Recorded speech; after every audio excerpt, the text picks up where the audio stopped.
what's up, everybody? This is Grey here with the Sunday Shift Report. The crap has hit the fan. So, this shouldn't be very long. Basically, I've had a very busy morning in regards to what I got going on. I'm trying to play catch up from being last week being extremely sick. I'm still, I still got the congestion and whatnot, but we're gonna power on through it. Being that said, just I had to get up early in the morning. I had to start catching up on my garden duties. And then I also had to go to the Pew Pew show, which comes here in my area once a month. I wanted to see the atmosphere there. I wanted to see how folks were, what they were doing, what they were buying. Was there like a mass panic? Is anything missing? Things like that, just to kind of gauge what the firearm industry is currently doing, specifically here in the South in Florida. So check that out, and I'll touch on that real quick here in a second. I didn't have a chance to attach any articles down below in the description, so you'll just have to bear with me on that. But we'll get back on track on everything. I know a lot of folks can hear it in my voice still, but it is what it is. What I have for you is just a few things. The reason for the thumbnail is because we're bombarded on a consistent basis, folks, on a consistent basis of just crap in the news. And the news is, and I'm wanting to speak. I'm sitting here, preaching to folks on with articles and whatnot. But it's just like every time I turn on the channel, be it radio, be it social media, be it just regular old TV. You seem to be bombarded daily with a specific agenda. You know what I mean? No matter what channel you watch, there's certain other media outlets that are better than others, of course, and you can try to sift through the BS and try to find out what's factual and what's not. You know what I mean? Because the news is there to tell us what we should be focusing on, and sometimes they misstep. You know what I mean? They point you in the wrong direction, and just distract you on what's truly important, uh, especially what's going on in the world. And it just seems like you know the majority of the population turns on that TV or that news channel or whatever they happen to be listening to, talk show, whatever it may be, and fully engulf themselves in that, and then don't really focus on some of the other key components to their lives that they can that basically is within their reach and within their grasp of what they should be doing, other than worrying themselves with some of the other things that may not be as important.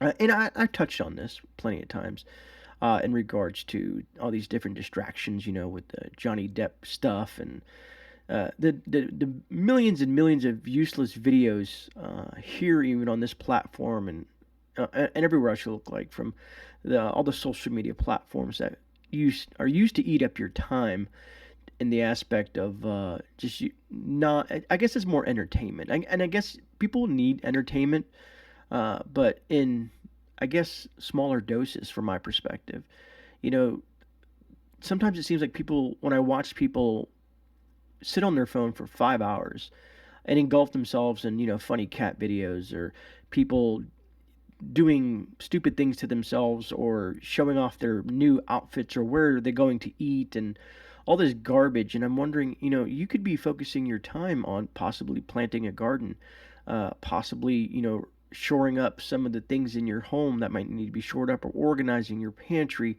or reading a book that might be beneficial to you, some sort of medical procedures, or just researching on how to store foods long term, or and the list goes on, folks.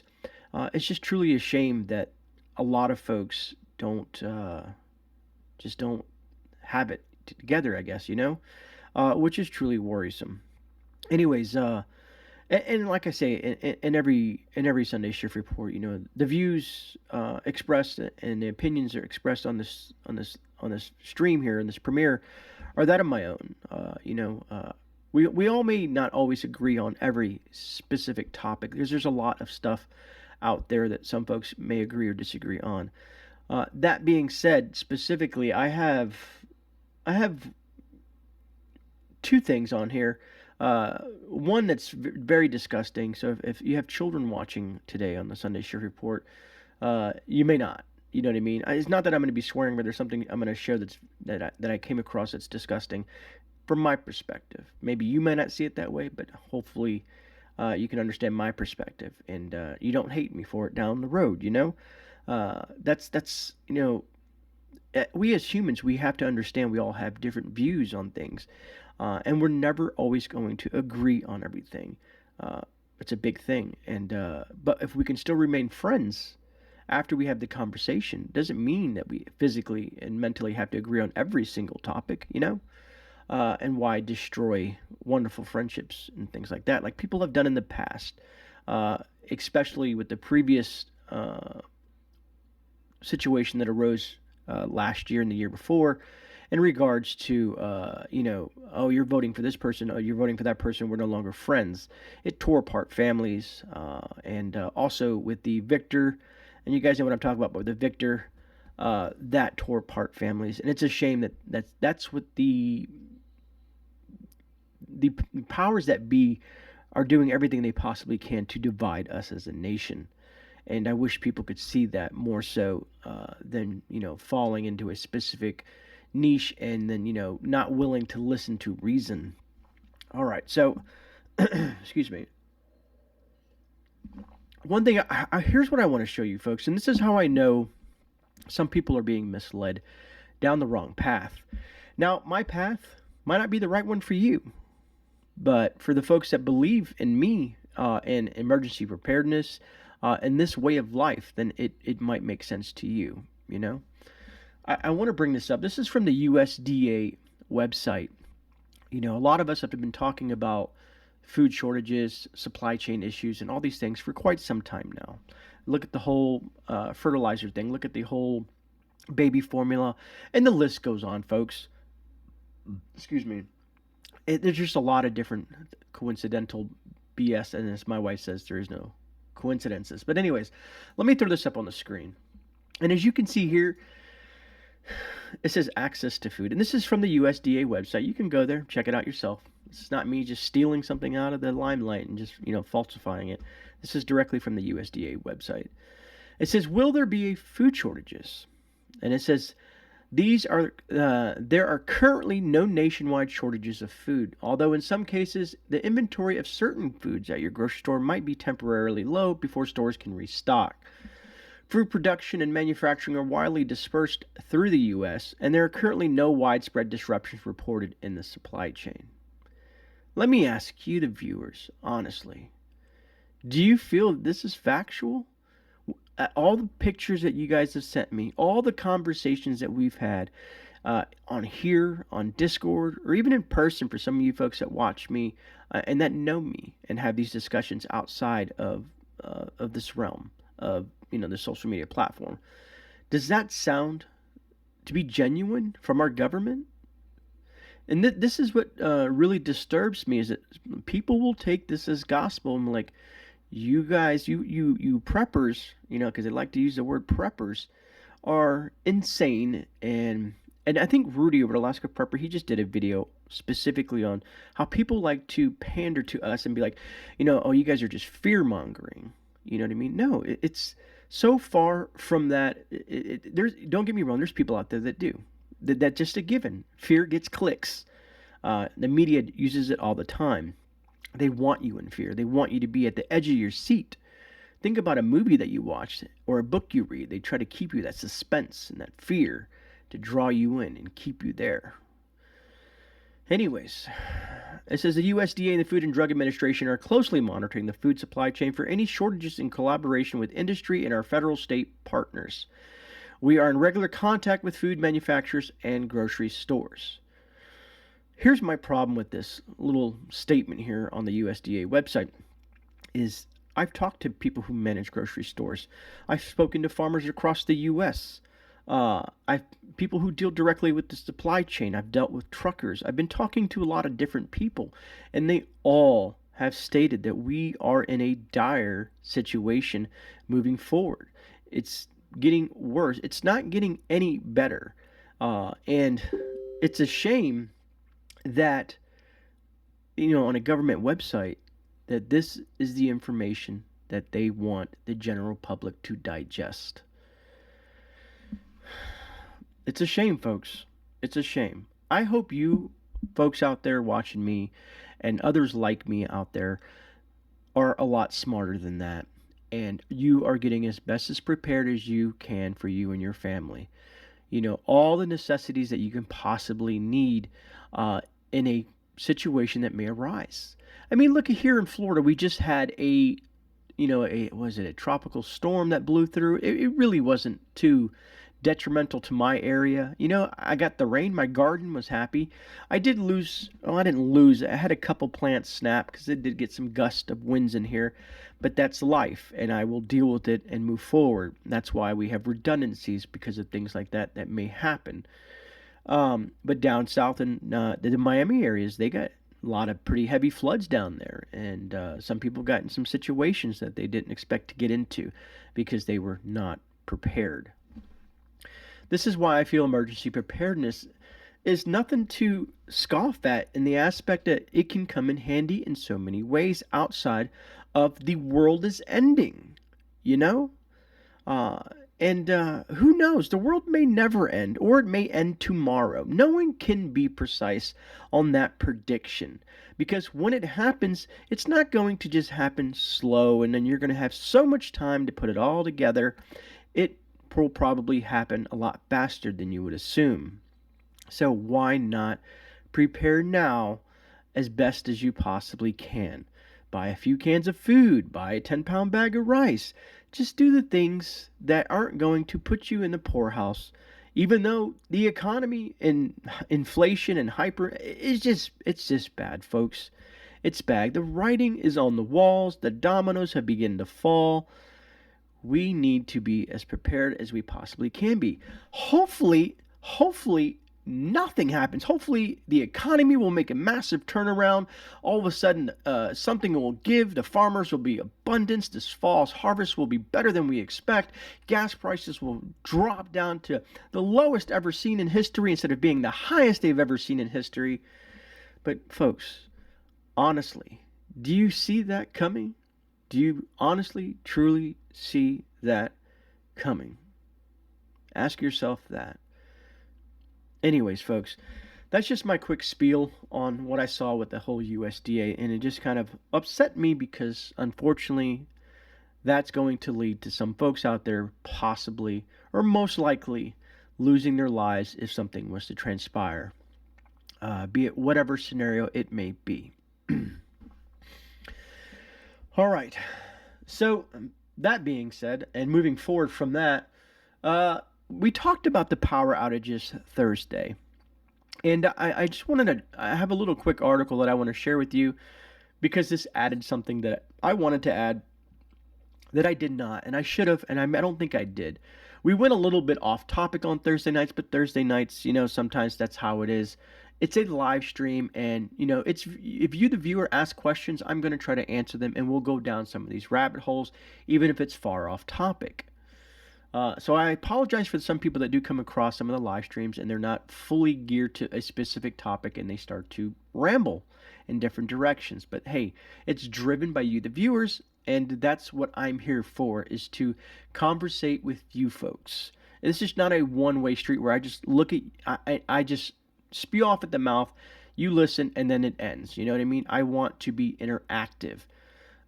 That's just who I am, and maybe people do it differently. And that's their choice. Anyways, let me throw this up real quick. It says large parts of the country could see rolling blackouts on some of the hottest days of the summer this year. Extreme weather, according to Reuters, is causing increasingly challenges for power grids across the United States. Officials are concerned that the record heat and drought the country has seen could mean rotating blackouts in several regions, which I showed you the map. We also posted it down in Discord. So if you ever need to refer to it, and that's why I keep on pushing the Discord, because the information is consistently coming in, maybe every 10 minutes, maybe every hour, and it's regional and globally. There's just lots of information there. Anyways, it says a May report from the North American Electric Reliability Corporation, which we discussed, said in a combination of drought, heat, potential cyber attacks, which I highlighted in yellow. Geopolitical conflicts and supply chain problems could disrupt the power supply. Here's my concern, folks. My main concern with this is the potential cyber attacks. Now, this can be construed in several different ways, because let's say there is a blackout, and they say rolling blackout, so your power will come back on maybe 4 to 8 hours, maybe a day, however these people are going to set it up. What if, and I'm going to get conspiratorial because that's just who I am. I like to be on that cusp of conspiracy. But being that they're stating potential cyber attacks, could our own government possibly, stage a situation where the grid is really torn down permanently for quite some time to throw us into a chaotic situation? Possibly, maybe not. Maybe I'm just crazy. Or could, at this point, being that we are, no matter how they say, we are in a world conflict, and I have something to talk about that, a piece on that, but we are in a situation, and it's just getting worse. And the longer it goes, the more possibilities things may happen that we don't want to see.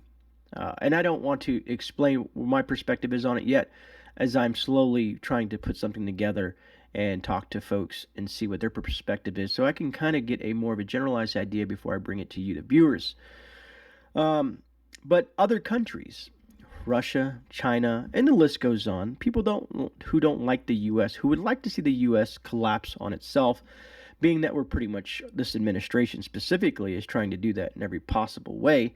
But they could push cyber attacks. If you think for a minute that our grid is impenetrable, you are so sadly mistaken. Think about the companies that these groups have held basically as captive for information. We've seen it all last year, all the different types of cyber attacks, from pipelines to food processing plants, and just like in other countries where we, even the U.S., have used cyber attacks to affect people's nuclear capabilities.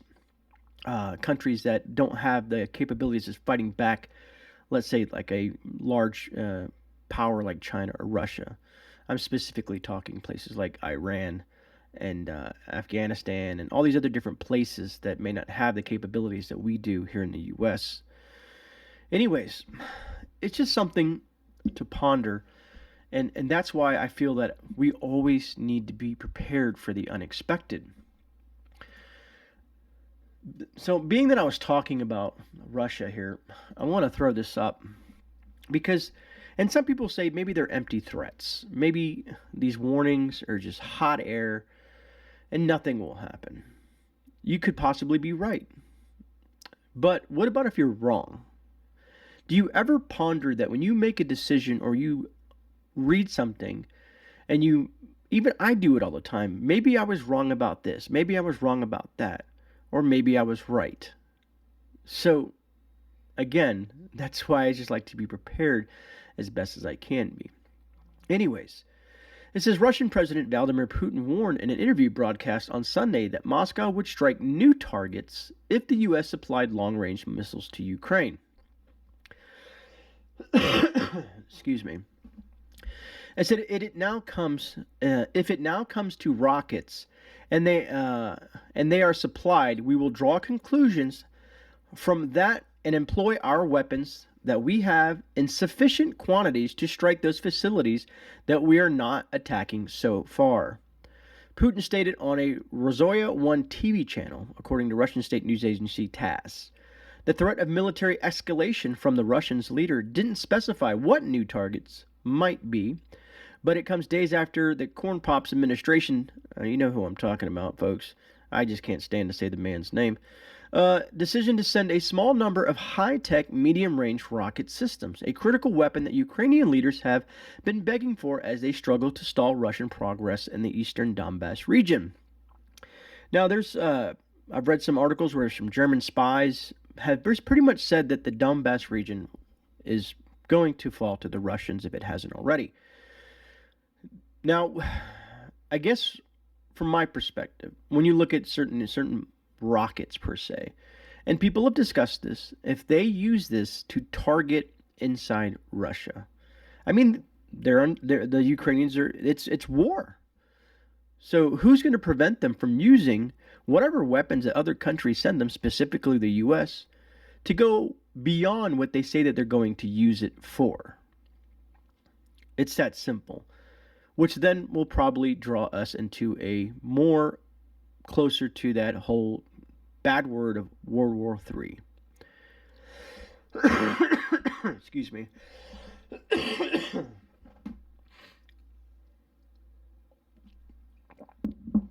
I'm trying, folks. I'm trying. So that being said,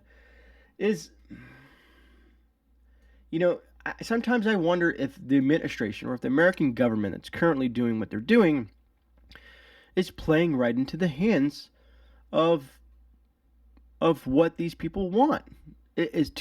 Or are they trying to draw us into a world conflict like in World War II? Basically, if you look at the American economy back before World War II started, we were in a very similar situation, aka the Great Depression. And basically, World War II, per se, got us out of that situation and out of the economic turmoil that we were in. Do they see this as the only way? I mean, to me, it's a very dangerous game when you're dealing with someone who is a nuclear power, like Russia. And people always forget that the Chinese are very, and some people might criticize me for this, but they are very, very intelligent. And they have been in this game for quite some time. They're good at playing poker, per se. They don't show their cards as much as we do in the United States, or at least as the current administration does. Anyways, folks, I want to, I was at I was at the Pew Pew show. It was very calm. Prices are starting to rise a bit on ammo and other things. Things are still inflated. I found some good deals, things that I needed, additional supplies. I'm always looking for deals anywhere where I can save money. And usually at the Pew Pew show, you can. But as you guys know, in the last month or so, all we're hearing is mass shootings. That's the continuous news cycle. If not one a day, two a day, 2 or 3 a week. That's all that we're seeing on the news cycles. And what are the politicians doing?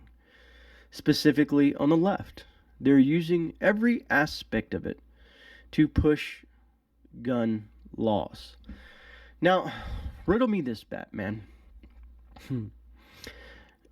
California has some of the strictest gun laws in the United States, if not the strictest.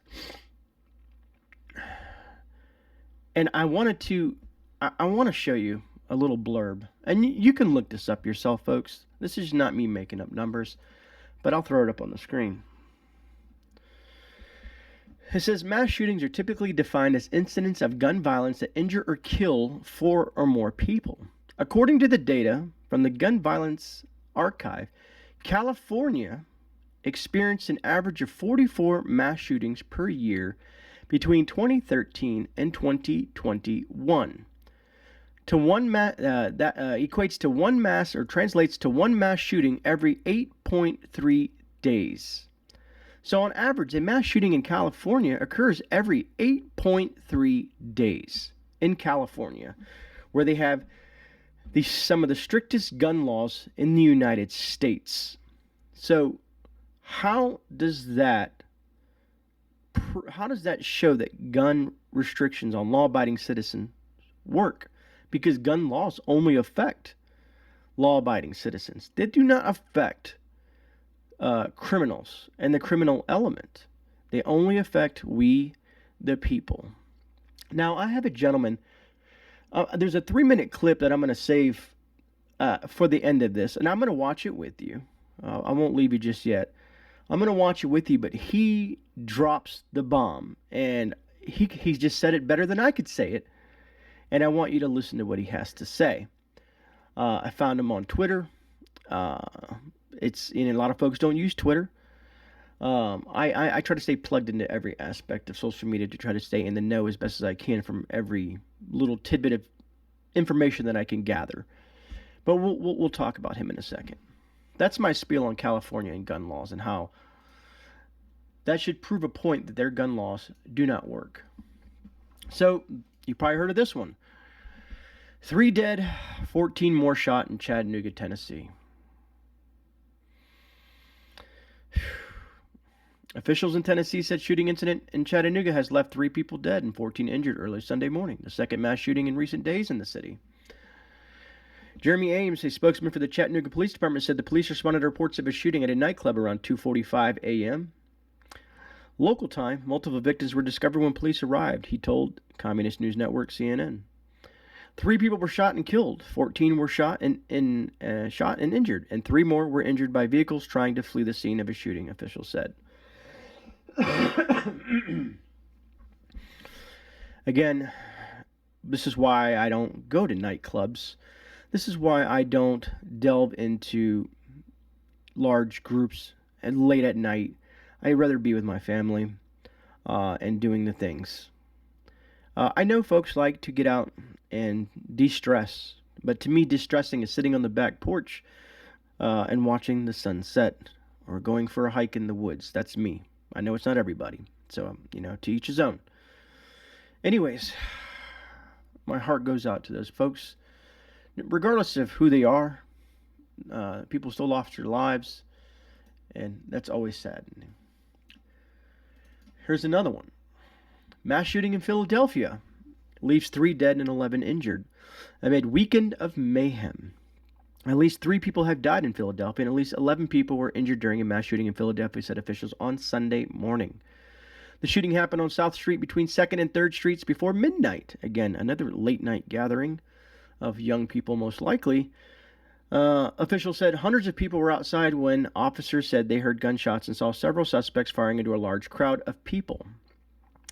Philadelphia Police Inspector D.F. Pace told local media outlets. Well, for this one, I do have a clip for you. And let me make sure that I don't have it loud. But this is this clip is from a business that just happened to be videoing that area. And to me, it does look like a group of young adults piled in the streets and whatnot and doing their thing, whatever, at, after midnight. And then the gunshots ring out. And then, of course, chaos ensues and people scatter like roaches. And unfortunately, again, people have lost their lives. And it seems to be a reoccurrence over and over and over again in this news cycle. And I understand, why it's in the news, but I just for some reason, I don't remember the previous administration, and maybe I'm wrong, I could be, but I didn't see a lot of this happening. Of course, we saw the riots happening, and we all know why that happened. But this whole situation of mass shooting after mass shooting after mass shooting. Now, before I'm gonna jump off topic real quick before I want you to listen to this gentleman, because I need to show this disgusting display of what I saw, and I want your opinion. I want your opinion, and I'm not going to play the music behind it. It's probably some sort of copyrighted material, anyways. But I want you to look at this video and tell me when in America is this okay? When did things change? When did this become okay? Would you let your kid be at an event like this at this age. Let me show you what I'm talking about. So I'll bring it up on the screen so that you guys can see. And there you see, look how young those little girls are. And of course you can see what's going on.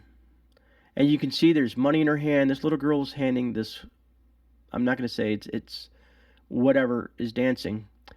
And the money, and she's handing her the money again. And you can see all these children watching this woman do her thing. And I'm trying to be polite here, folks, because it's not. This is a drag festival. Bring your kid out to drag, I think is what it was called. So, anyways, I was very, very upset when I saw this. Because when did we see that okay? If I recall correctly, to get in these type of establishments, you have to be either 18 or 21. I think in Florida, it's either 18 or 21 to get into an establishment of that nature. And most of those places serve alcohol. And there's a lot of seedy characters in there. And I'm sure people go to them, to the other versions of them and whatever versions that some people may go to for a bachelor party or whatever it may be. But this was not that scene. And these little girls were exposed to, A, what that woman was doing, and showing that there was some sort of monetary aspect to that. And I know I'm digging into it more than I should, but I just honestly don't think that's right. And I would hope that the majority of you agree with me on that. Would you let your young daughter go to an event like that? That's the question that I ask of you. Anyways, folks. So, last but not least, I want you to listen to this gentleman. We're going back to the Second Amendment situation, and I think he said it very, very well. And I wanted to share this with you. It is kind of long. It's 3 minutes. But I wanted to sit here and watch it with you so that I can read your comments in the premiere and see what your thoughts were on how spot on this gentleman is. Let me post it here, or let me play it now for you guys to see. The right is full of cowards, but the left is just full of sick people. People will go at great lengths to politicize and weaponize a tragedy. I want to address the leftists out there that think this is a gun problem. We've had guns here since the dawn of time, but only in the last 20 years have we had mass shootings. Every single year it gets more difficult to get a rifle, but every single year we see more mass shootings. But please explain to me how this is a gun problem and not a mental health problem. And you sick bastards, the one that say, how many children need to die before you give up your Second Amendment? All of them. Is that what you want to hear? Is that the sound clip you're looking for so you can dunk on the right-wingers? Nobody's out to solve problems anymore. It's all about dunking on the political opposition. To the right-wingers out there saying maybe it is time for gun control. Here's a PSA for everybody that doesn't seem to quite understand the purpose of the Second Amendment. Second Amendment's not for hunting. It's not for the range. It's not for self-defense. Second Amendment is leverage against your government. It's a dead man switch. Purpose of the Second Amendment is to live free or die. To the lefties, oh, you think you stand a chance against the military? No, I don't. I'm not stupid. Push came to shove, an AR-15 is nothing compared to an F-35. If it really came down to it, the first Marine who was a decent shot would probably take me out. The point is that they would have to take me out, that I will go down swinging. And most people are tired of saying that what happened is an absolute tragedy. When you hear the details of what actually happened in Texas, it's pretty tough to imagine. Even if I thought that abolishing the Second Amendment would somehow stop all school shootings, I still wouldn't do it, because I'm not some emotional single-issue voter. You can't just look at single issues in a vacuum. You have to look at them with respect to everything else. There are more kids die every year sniffing fentanyl than being shot by an AR-15, but you'll fight to keep that southern border open. More Americans die at the hands of illegal immigrants, but you'll fight to keep that southern border open. So are you really about saving lives, or is it just about disarming your political opposition? After JFK, we beefed up security for politicians. After 9/11, we beefed up security at airports. All these tragedies throughout history, and we beef up the security at the places where they occur. Except for schools. There are 380,000 unemployed veterans in the United States. Most of them are working age, but a lot of them have problems because they feel like they don't have a place in society. They don't feel like they have support, and they don't feel like they have a purpose. So maybe instead of sending $40 billion to fund a war on the other side of the world, we're spending more money so that children can learn about their teachers' kinks. We could instead put 2 veterans that are already well trained in every school that would happily lay down their lives to protect those kids. To me, and for the people, and for the veterans, and for the children, that sounds like a win-win. And to all the fucking British people out there, we don't give a damn what you guys got going on in England. Not one single damn. You gave up your guns and the government hasn't turned on you? Wow, that's because you're a domino and we are the first domino. American right-wingers are the only thing keeping the entire world in check. Maybe you can discuss that over your next tea and biscuits. I forgot to mention all the people saying this is a Republican problem because they're all in the back pockets of the gun lobby. First of all, the gun lobby's broke. And second, all those people crying about the gun lobby won't say a word about what Big Pharma is doing to young people in America. So to all the anti-gun people, you're a liar and a coward and you don't actually care about children. And to the few real men left out there in Western society, stay hard. So what do you guys think?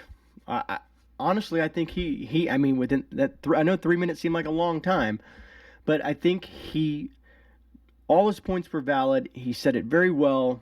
To me, that was just like a boom. Here it is. Drop the mic. You know what I mean?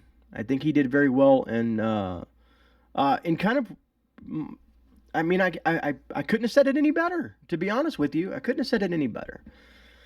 Well, hopefully, like I said, sometimes it's just, I wish I could find out who he is specifically. It was a retweet to this retweet. And so on and so forth, and I tried to locate it, but I could not find it specifically to give the man credit. So awesome. I thought he did a great job. All right, folks. Well, I have to get back out in the garden. I got so much more things to do. We will be dropping content this week, no matter how I feel, because we need to get it done.